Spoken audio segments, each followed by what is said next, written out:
Assalamualaikum warahmatullahi wabarakatuh. Perkenalkan, nama saya Aminah Syambintan dari kelas 2D. Izin mempresentasikan untuk mata kuliah biopsikologi terkait tentang analisa pasien penderita stroke.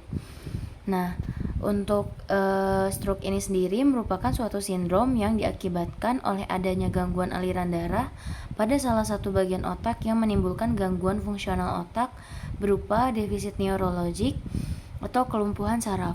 Nah, menurut Iskandar pada tahun 2001, stroke ini dapat diartikan sebagai salah satu gangguan fungsional yang gejalanya atau tandanya berhubungan dengan bagian otak yang sebelumnya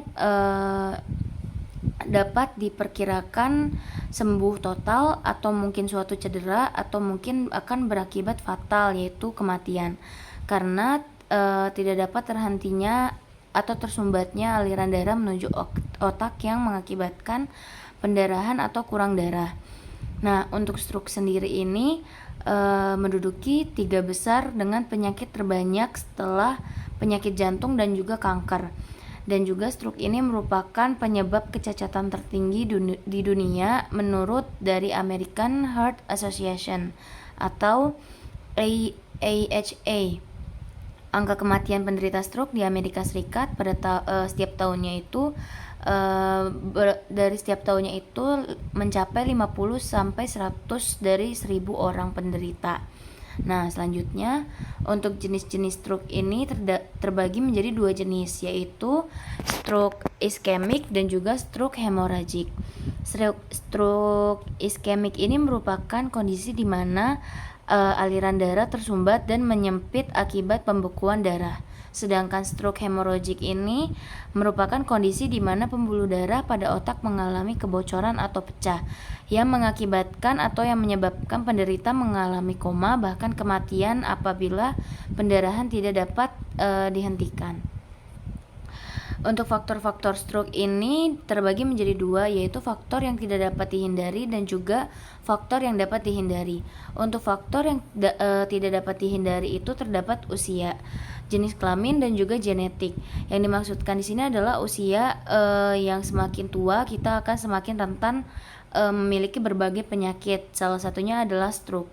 Yang kedua, jenis kelamin.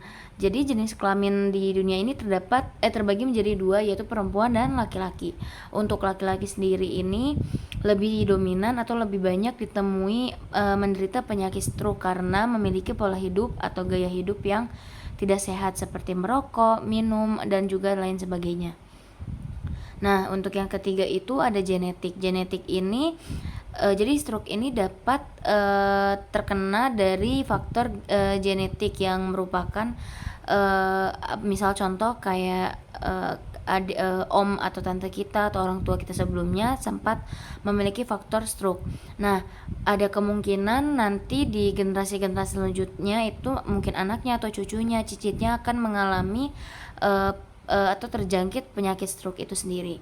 Nah, untuk faktor yang dapat dihindari itu ada hipertensi atau tekanan darah. Jadi, hipertensi atau tekanan darah akan bisa dihindari dengan memiliki gaya hidup atau pola hidup yang baik. Nah, untuk yang kedua ini ada kebiasaan merokok dan alkohol juga dapat bisa dihindari dengan melakukan kegiatan-kegiatan yang positif dan tidak merugikan diri sendiri. Nah, untuk selanjutnya, gejala-gejala stroke itu terdapat 4, yaitu mengalami mati rasa, melemahnya massa otot, adanya kedutan pada wajah, dan adanya gangguan pada bicara. Jadi, karena stroke ini merupakan penyakit yang disebabkan oleh saraf menuju otak, jadi gejala-gejala ini juga akan timbul bila saraf-saraf di bagian otaknya bermasalah. Kayak gitu. Nah, selanjutnya saya akan menjelaskan sedikit tentang deskripsi singkat dari hasil wawancara. Jadi, saya mewawancarai salah satu pasien yang divonis stroke oleh dokter bernama Ibu Ipah yang merupakan salah satu ibu rumah tangga dan juga mantan asisten rumah tangga di salah satu perumahan di Jakarta Selatan. Bu Ipa ini berusia 55 tahun dan bertempat tinggal di Jalan Jiban Grogol Selatan, Kebayoran Lama, Jakarta Selatan.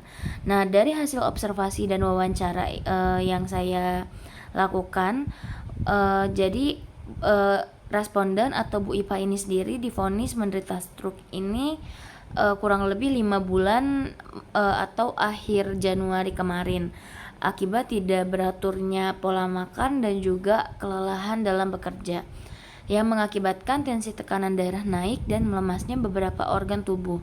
Bu Ipah ini juga baru pertama kali mengalami stroke pada bulan Januari akhir, dan menurut kesaksiannya Bu Ipah sudah menjalani beberapa rehabilitas dan terapi rutin baik yang di Jakarta maupun yang di Pulau Jawa. Nah, untuk menjalani rehabilitas dan terapi itu, Bu Ipa menjalani terapi totok, dan menurut kesaksiannya tidak terlalu berefek kepada tidak terlalu berefek kepada tangan yang tidak terlalu berfungsi itu. Nah, untuk Bu Ipah ini selaku interviewee terkadang merasa tidak enak hati kepada anak-anaknya yang harus mati-matian bekerja dan berjuang untuk mengobati dirinya sendiri, dan beliau merasa tidak leluasa untuk bekerja seperti dulu lagi. Nah, kurang lebihnya mohon maaf bila ada salah-salah kata. Wassalamualaikum warahmatullahi wabarakatuh.